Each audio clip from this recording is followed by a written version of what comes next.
Good afternoon, everyone. Center of Excellence, BJ Medical College and Civil Hospital, Ahmedabad welcomes all the participants for today's RDLS session. Today's topic is counseling and adolescent living with HIV, issues and challenges, and the speaker is Dr. Kamlesh Upadhyay.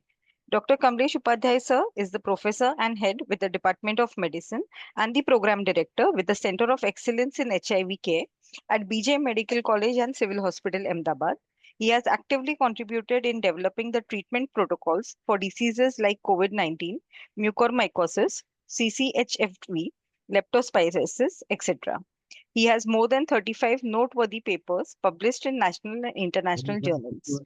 We welcome you, sir, for today's session and request you to start the session. नमस्कार, सभी को तिरंगा यात्रा की शुभकामनाएं।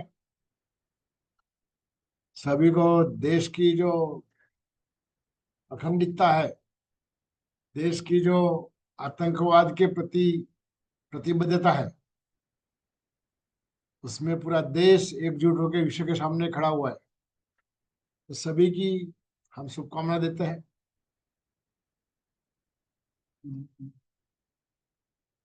Counselling and adolescent living with HIV issues and challenges. આજે આ counselling ઉપરના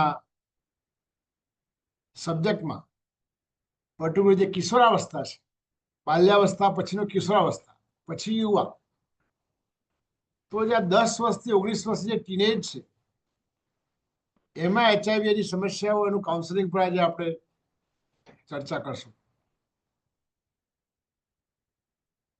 એડોલેસન્ટ, કિશોરાવસ્થા આ એક શારીરિક, માનસિક, એન્ડોક્રાઇનલ, હોર્મોનલ આ વિકાસનો તબક્કો, ઇમ્યુનિટી આ એક વિકાસનો તબક્કો છે. જ્યારે ફોન ઉપર તમારા અવાજને સામેવાળા મમ્મીનો અવાજ કે આ એડોલેસન્ટ એજ છે.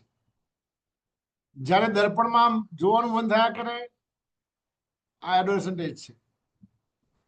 જ્યારે દર્પણમાં જોવાનું મન થાય પણ મોઢા પર ખીલ ફૂટેલો દેખાય તો ચિંતા થાય કે મારી ફ્રેન્ડને તો ખીલ નથી ને મને ખીલ બહુ છે. આ એડોલેસન્ટ છે. શરીરમાં હાથ પગ લાંબા, શરીર લંબાઈ વધે એટલી થિકનેસ ના વધે. એટલે હાથ પગ લાંબા હોય, શરીર લાંબુ હોય, પતલું હોય, એટલે હેંગર ઉપર રેનકોટ ભરાયો હોય ને એવું શરીર થાય.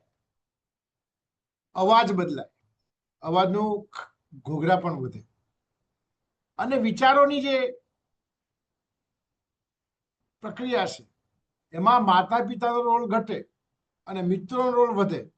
આ બધી ડેફિનેશન એડોલેસન્ટની ડેફિનેશન છે. એમાં અર્લી મિડ લેટ એવું આપણે કહેતા હોઈએ છીએ. 10 થી 13 વર્ષ, 14, 15, 16, 17 થી 19, આમાં અર્લી મિડ અને લેટ એડોલેસન્ટ. જ્યારે એનું કાઉન્સેલિંગ કરીએ ત્યારે કાયદાકીય રીતે પણ મા બાપને કોન્ફિડન્સમાં લેવા પડે. પણ સાથે સાથે મેં કીધું એમ આ કિશોરાવસ્થા વસ્તુ જ એવી છે કે તેને મા બાપનો રોલ ઘટતો હોય છે. હું કેમ નહીં, મારી સહભાગીતા કેમ નહીં, હું ઇન્ડિપેન્ડન્ટ છું, આ પોતાની આઈડેન્ટિટી, ઓળખ પ્રસ્થાપિત થતી હોય છે ત્યારે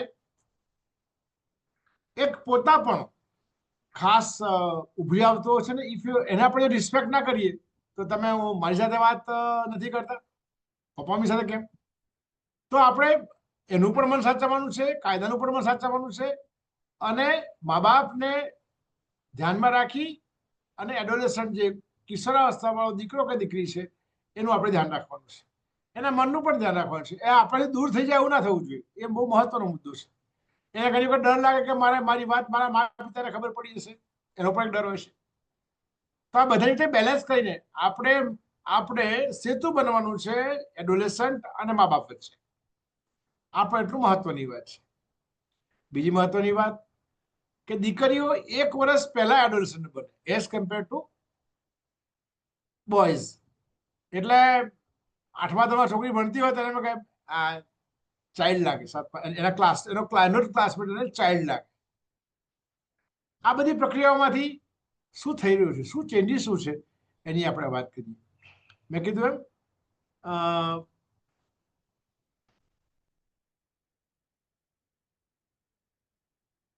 એમ ઇફેક્ટ નથી આવતું, કઈ વાંધો.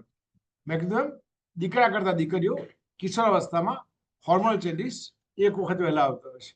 બીજી મહત્વની મારે વાત કરવી છે. પહેલા આપણે કહેવાતું, ગુજરાતીમાં કહેવાય છે ગૃહે ગૃહે દમે દમે.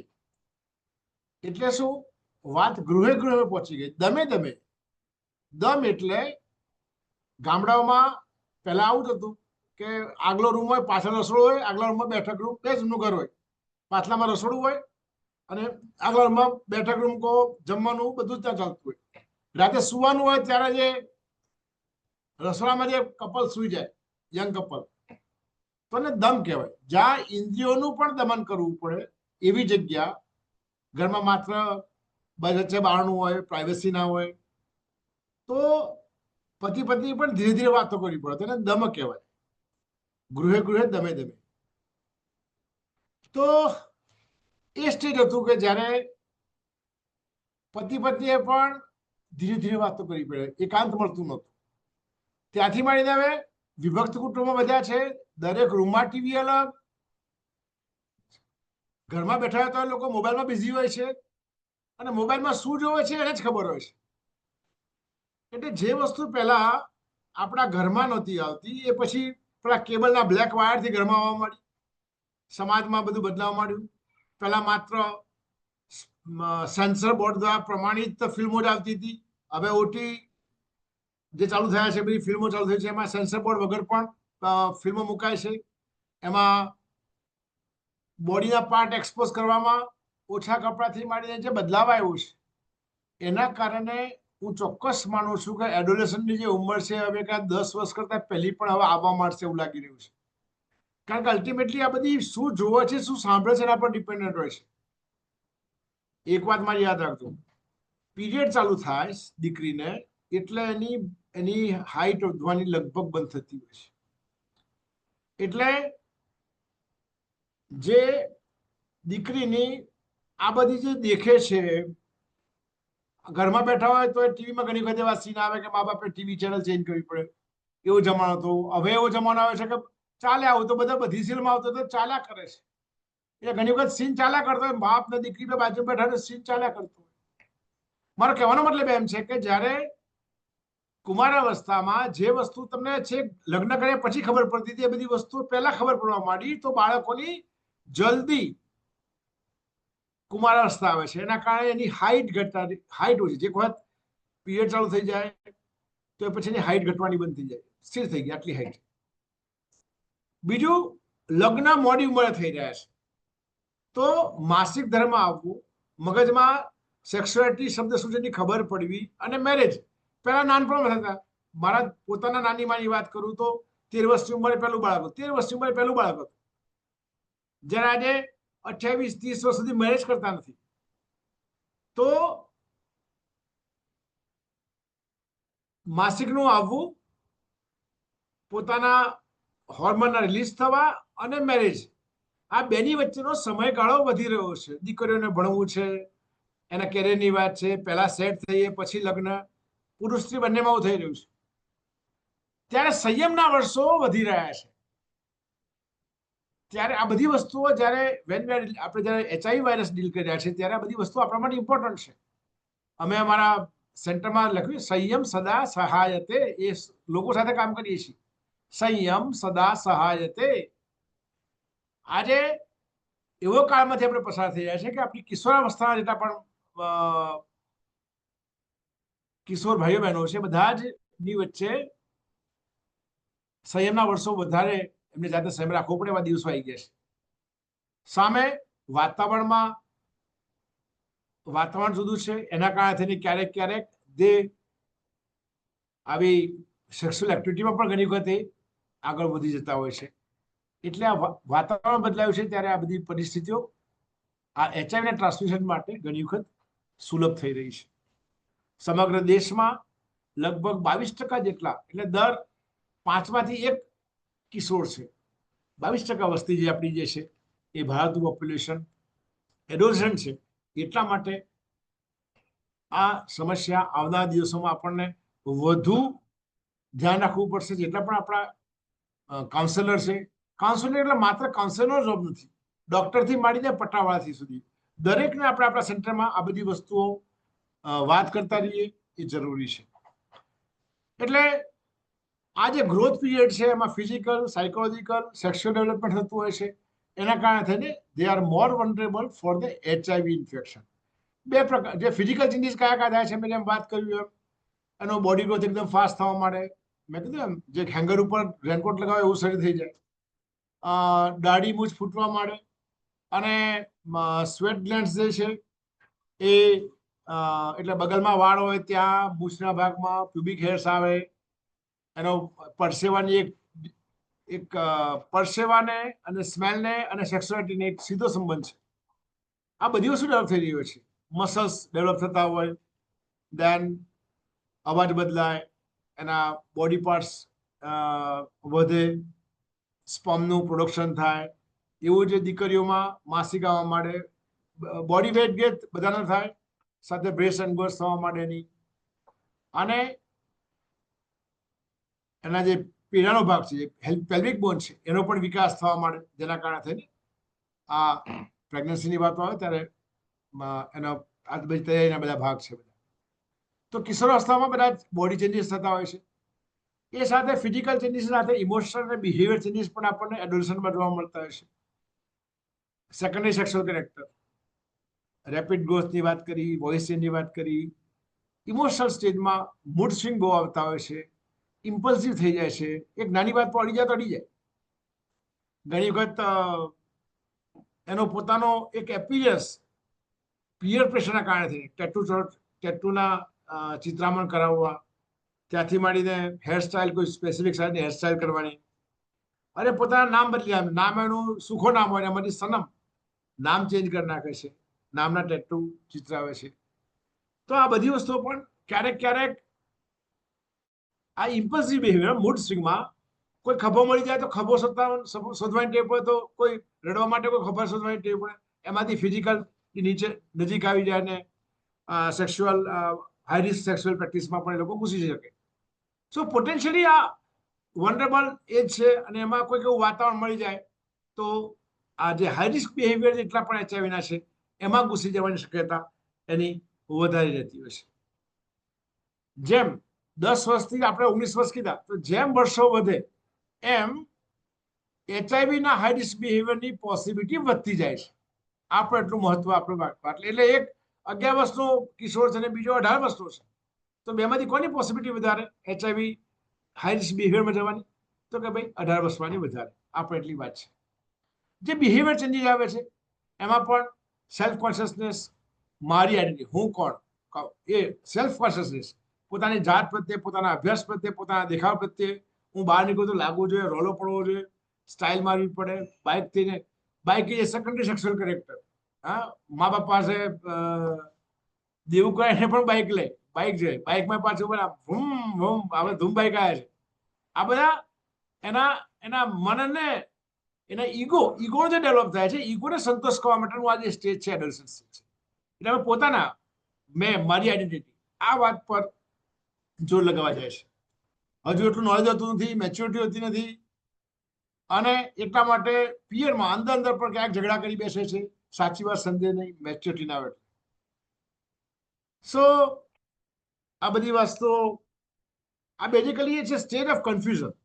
આ જે સ્ટેજ જે છે એ કન્ફ્યુઝનનું સ્ટેજ છે, કારણ કે એટલું પરિપક્વતા હોતી નથી, એટલે કોઈ પણ વાત હોય તો રિએક્ટ કરે છે, રિસ્પોન્ડ નથી કરતા. રિએક્ટ તરત રિપ્લાય આપી દેવાનો, એને ગાળ દીધી ગાળ આપી દેવાની, એને મુક્કો મારે તો બીજી બે ઠોકી દેવાની. પણ જે વિચારપૂર્વકનો જે પ્રતિભાવ, પ્રતિસાદ, રિએક્શન અને રિસ્પોન્સ, એ જે બે પ્રક્રિયા છે એમાં એ રિએક્ટ કરી દે જલ્દી, તરત માપુને જેવું તરત જ વર્તન કરી દે છે. એડલ્ટ કરતા શું યુવાવસ્થા અને કિશોરાવસ્થામાં શું ફરક છે? તો કિશોરાવસ્થામાં કોગ્નિટિવ ડેવલપમેન્ટ છે. કોગ્નિટિવ ઇન્ડિપેન્ડન્સ એટલે પોતાનું વ્યક્તિત્વ સ્વાતંત્ર્ય સાથે પોતાનું વ્યક્તિગત સ્વાતંત્ર્ય છે, મારા વિચારોની એક છે, દેશ કો બદલ ડાલો, આ એડોલેસન્ટ છે. અને પછી 50 વર્ષ થાય એટલે ઘરના નળિયા બદલી કાઢીએ, એ જરૂર પહેલી છે, એને એડલ્ટ કહેવાય. હા, જે મોટી મોટી વાતો કરે, સામાજિક સુધારની વાત કરે, અને એ જરૂરી છે, માણસ વિચાર એમાંથી જ બદલાવ આવતો હોય છે, પણ એમાં રિયાલિટીનો ભાવ હોય છે, એ કિશોરાવસ્થા કહેવાય. અને રિયાલિટી સાથે જે હોય એ એડલ્ટ સ્પીડમાં થતું હોય છે.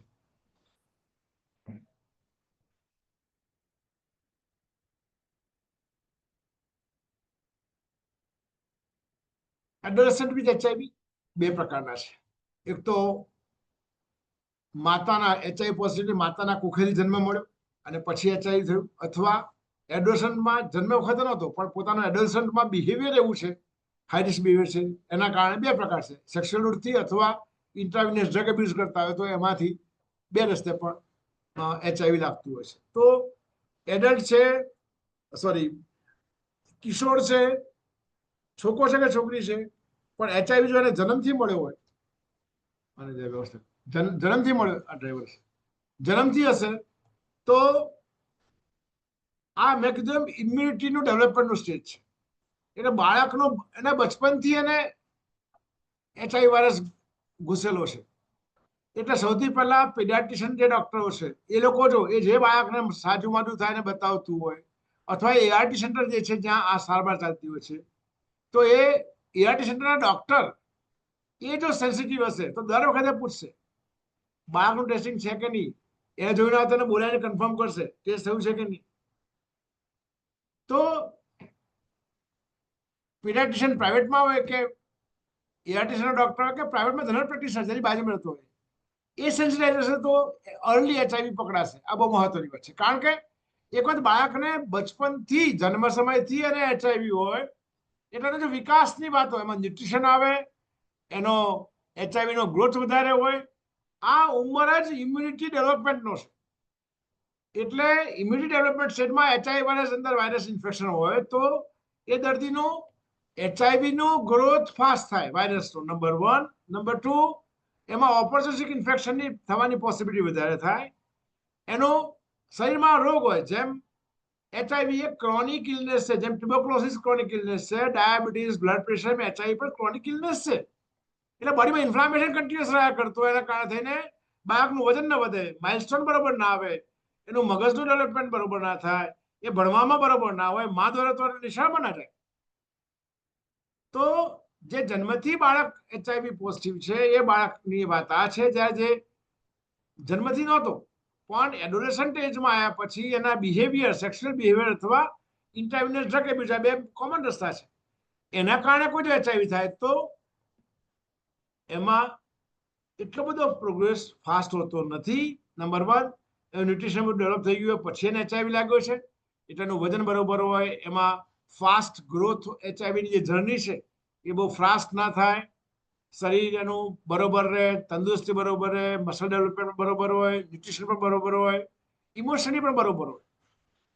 તો આ બે બેઝિક ફરક આપણે ધ્યાન રાખશું કે એડોલેસન્ટમાં એચઆઈવી કેવી રીતે લાગ્યો જન્મથી, કે એડોલેસન્ટમાં હાઈ રિસ્ક બિહેવિયરથી. એ પ્રમાણે આપણે એનું કાઉન્સેલિંગથી માંડીને બધી વસ્તુઓ બધી આવતી હશે. તો બે પ્રકાર મેં કીધા, vertically infected and horizontally infected adolescent. So there are two distinct type characteristics. મેં બધી વાત કરી તમને કે વર્ટિકલી ટ્રાન્સમિટર હોય તો બેઝિકલી ઇમ્યુનિટીનું જ્યારે ફાસ્ટ ડેવલપમેન્ટ થતું હોય એ જ સ્ટેજમાં એચઆઈવી હોય એટલે બાળકનો વિકાસ ના થાય અને રોગ જરા ફાસ્ટ વધારે થાય એટલે બાળકે વારંવાર દાખલ થવું પડે, એની મોર્ટાલિટીની પણ પોસિબિલિટી વધારે રહેતી હોય. જ્યારે હોરિઝોન્ટલી છે એ જસ્ટ ઓલમોસ્ટ લાઈક એડલ્ટ એ બિહેવ કરે as far as the progression of the HIV in the body is concerned. જે ચેલેન્જીસ જે છે એ બે પ્રકારના જે છે ચેલેન્જીસ. એક તો એડોલેસન્ટ એચઆઈવી જે છે એમાં એક એડલ્ટ જે પોતાના શરીરમાં જે ફેરફારો આવતા હોય છે, કિશોરાવસ્થા એ આખી લાઈફસ્ટાઈલ એક અપ્રોચ છે. જન્મ, ગર્ભાધાન થાય એનું પ્રિકન્સેપ્શનલ સ્ટેજ, બધા આપણે છે ને આજકાલ ગર્ભ સંસ્કારની વાતો ચાલે છે કે પતિ પત્નીએ પ્લાન કરીને, પૂજા કરીને, ભગવાનની પાસે આશીર્વાદ માંગવાની બધી વાતો. પ્રિકન્સેપ્શનલ, ત્યાંથી માંડીને કન્સેપ્શન, પછી ઇન્ટ્રાયુટ્રાઇન લાઈફ, પછી ઇન્ફન્ટ, પછી નિયોનેટ્સ, પીડિયાટ્રિક, એડોલેસન્ટ, આખી એક લાઈફ સાયકલ છે. તો આજે લાઈફ સાયકલ જે છે, બાળક છે એ તમાચમાં તો ભૂલી જાય. જ્યારે એડોલેસન્ટ જે છે એ યાદ રાખે કે મને ઝાપટ મારી દી, બાળક ભૂલી જાય. તો આ એક એડોલેસન્ટ કિશોરાવસ્થા જે છે એની પોતાની ફરિયાદ છે, કન્ફ્યુઝ સ્ટેટ છે. ઘણી વખત પહેલી વખત માસિક આવે દીકરીને તો એટલું બધું સ્ટ્રેસફુલ પીરિયડ છે. જો મા એને સમજાઈ ના આવે તો પોતે વેલ પ્રિપેર્ડ આવે, ઘણી વખત ચાલુ ક્લાસ એને પીરિયડ આવે, બધાની વચ્ચે એને ડિસ્કમ્ફર્ટ થાય, બેક એક થાય, બોડી એક થાય, અને ડિસ્કમ્ફર્ટ મેલ ટીચર ઘણી વખત સમજી ના શકે.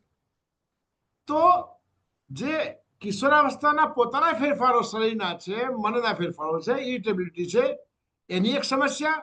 કન્ફ્યુઝ સ્ટેટમાંથી કોને કહેવું, કહેવાય નહીં, સવાય નહીં. પહેલી વખત સ્વપ્નદોષ થાય અને મૂંઝાયા કરે કે મારે કોને વાત કરી. બીજા ખોટા ખ્યાલો, જનરલી જે સેક્સ એજ્યુકેશન મૂતડીઓમાંથી મળતું હોય છે, એમાં માસ્ટરબેશનની પણ વાતો આવે, હસ્તમૈથુનના વાત, એટલે એ બધી વાતો સંભળાય. કેટલી બધી જે ભ્રામક માન્યતાઓ છે. એક બાજુ એનાથી પીડાતો હોય, બીજી બાજુ ટીવી, મોબાઈલ. આજે તમે નોર્મલી પણ મોબાઈલ ઓન કરો ને પોપઅપ થાય કોઈક મેસેજ કે જેમાં ઓડ પિક્ચર હોય, અથવા પોતે પછી એમાંથી સર્ચ કરવા જાય.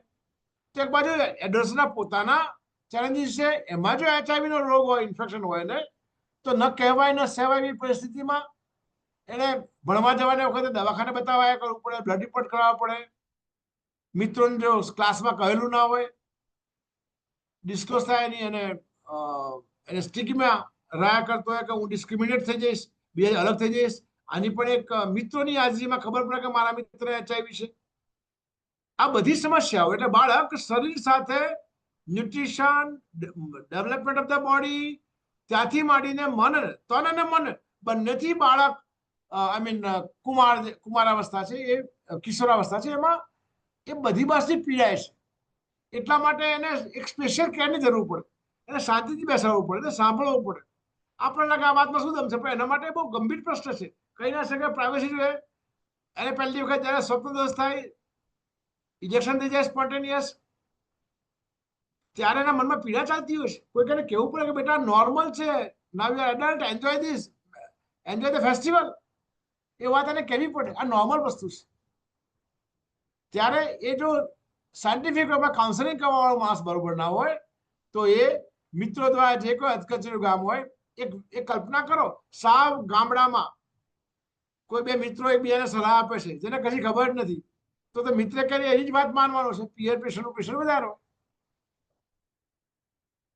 એટલા માટે જે ભ્રામક માન્યતાઓ છે, એલોંગ વિથ ધ સીમેન, ધાતુ અને વોટ નોટ. તો આપણું કામ એઝ અ કાઉન્સેલર, કાઉન્સેલિંગ ફરતી કહું છું, માત્ર કાઉન્સેલર જવાબદારી નથી, ડોક્ટરથી માંડીને પટાડવા બધાની. એડોલેસન્ટ પ્રત્યે રિક્વાયર સ્પેશિયલ કેર. એને શાંતિથી સાંભળવું પડે. You have to give time, you have to give privacy. આ લાક્ષણિકતા આપણી, આ ક્વોલિટી એઝ અ ડોક્ટર આપણી ઇમ્પ્રુવ થાય, એ જોવા માટે આપણે ફરતી, તમે વર્ષોથી કરો છો, એને વાત પ્રસંગવા માટે આપણે ભેગા થાય છે. તો એડોલેસન્ટ પોતાના એડોલેસન્ટના જે ચેન્જીસ છે, એ વધતા HIV ચેલેન્જ બંને તરફ પીડાય છે. એમાં પોતાની ઇન્ડિવિડ્યુઅલ આઈડેન્ટિટીની વાત હોય, પોતાની બોડી ઇમેજની વાત હોય, સેક્સ્યુઅલિટી ડેવલપ થાય છે, બોડી પાર્ટ્સ ડેવલપ થઈ રહ્યા છે. અને એક જે આગ જે છે, જે બેઝિક ઇન્સ્ટિંક્ટ છે, એ આગ અહીંયા પ્રજ્વલિત થાય છે. એને એ જે ઉર્જા થાય છે, એને ચેનલાઇઝ બરોબર ના થાય, ખોટા ખ્યાલોથી, તો એ આડાવડા રસ્તે જઈ શકે છે.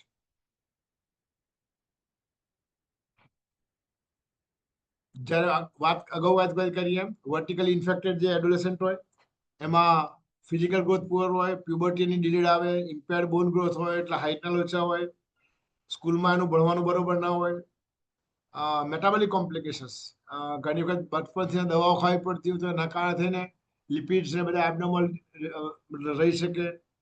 અને સાયકાટ્રિક અને બિહેવિયર પ્રોબ્લેમ્સ, ઘણી વખત મા પિતાજી ભેગા ના રહેતા હોય, ભેગા ઝઘડાતા હોય, કાં તો એકાદ પેરેન્ટ્સનું ડેથ થયું હોય, અથવા પેરેન્ટે રીમેરેજ કર્યા હોય, તો આ બધી સમસ્યાઓ પણ હોય છે. એટલે જ્યારે આપણી પાસે કોઈ પણ એડોલેસન્ટ HIV પોઝિટિવ આવે, ત્યારે કયા સોર્સથી એમાં થયું છે, વર્ટિકલ રૂટ છે કે હોરિઝોન્ટલ ટ્રાન્સમિશન છે, એક વસ્તુ. બીજું, એની ઘરમાં એનું ધ્યાન રાખવાવાળું પણ કોણ છે, એના મા પિતાજી છે કે નહીં. મા પિતાજી તો એના પોતાના બાયોલોજીકલ ફાધર મધર છે કે મા પિતાજી બીજા લગ્ન કર્યા છે, અથવા એમના ઘરમાં બીજી કોની અવર જવર છે, ત્યાંથી માંડીને એનું ધ્યાન, કોઈ ડેથ થયું હોય મા પિતાજીનું તો એનું ધ્યાન રાખવાળું કોણ છે. આપણા માટે બિફોર ટેકિંગ ટ્રીટમેન્ટ આ બધી વસ્તુઓ આપણા મનમાં હોવી જોઈએ. અને એક છોકરો વારે 10 વખત તમે બતાવવા માટે આવે એટલે વર્ષમાં તમે ફેરવે છે કહો આ તો મામી સાથે આવે છે, મા બાપ બંને મરી ગયા છે, તો મામીએ જાહેરમાં પગે લગાવી આપણે કે ઓ મામી તમે તો ભગવાનનો અવતાર છો. વાત નાની છે. આજે મામી ને માસી બધું બહુ લોચા થવા મળ્યા છે બધા. હા, કાકી ને ફઈ ને મા, પેલા ફુવા આવતા હતા ને ઘરમાં તો આમ ફુવા તામજામ એક રહેતું હતું. હવે ફુવા ચોકલેટી થઈ ગયા છે. એવું જ આજે રિયલ અંકલ આંટી હોતા નથી, મામા હોતા નથી, માસી હોતા નથી. ધ્યાન કોણ રાખે? એટલે જયારે મામીનો પ્રેમ ને માસીનો પ્રેમ એ પણ અલગ અલગ છે.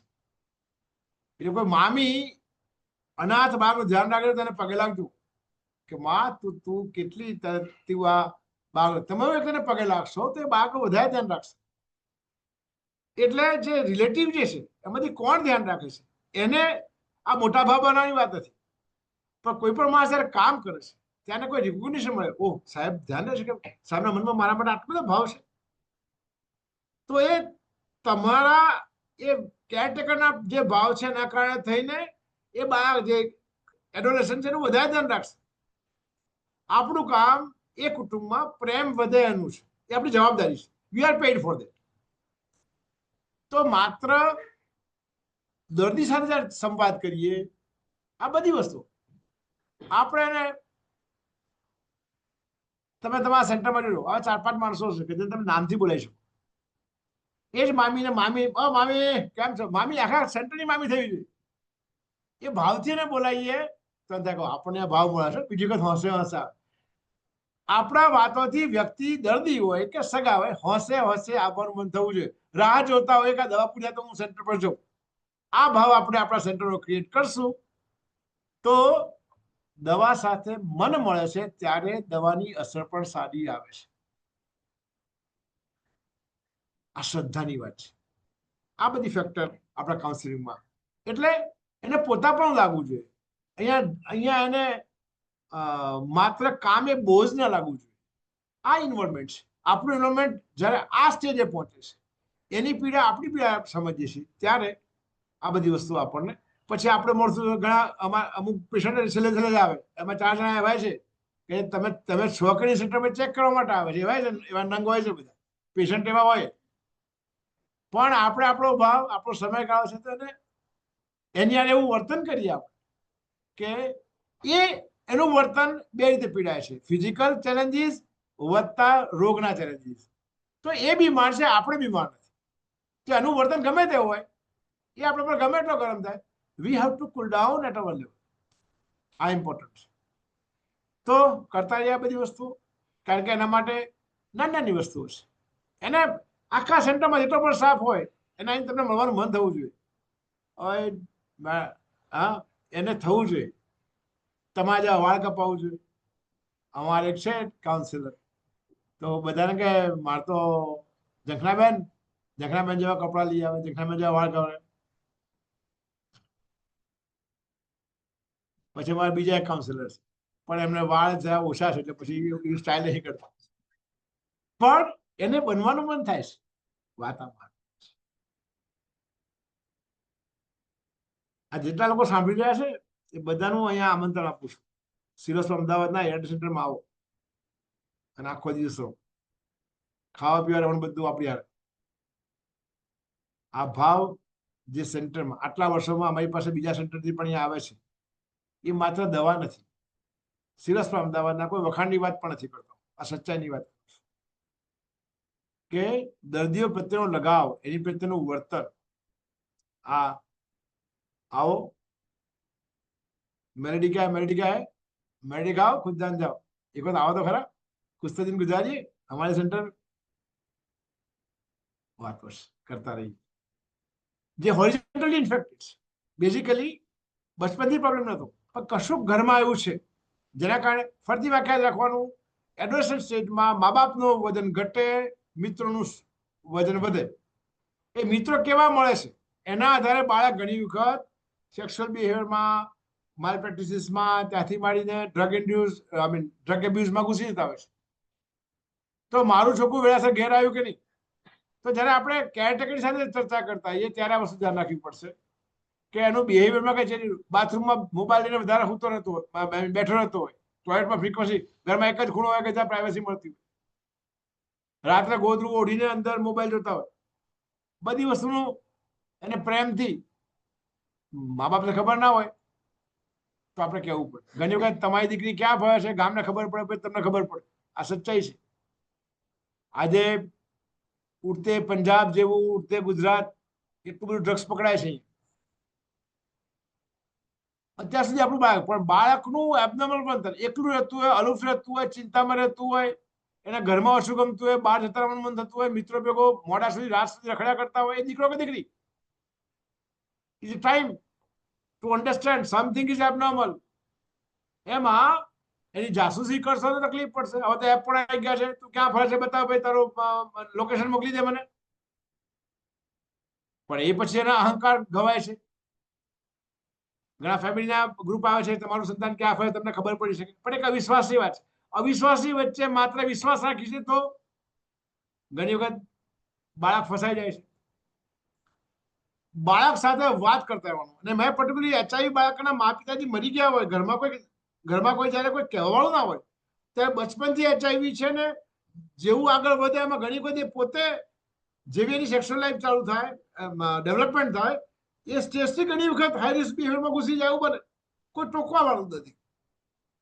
તો આપણે ત્યારે બાળક એચઆઈવી પોઝિટિવ આવે છે, એના ઘરમાં કોણ કોણ ધ્યાન રાખે છે એ બધી હિસ્ટ્રી આપણને હોવી જોઈએ.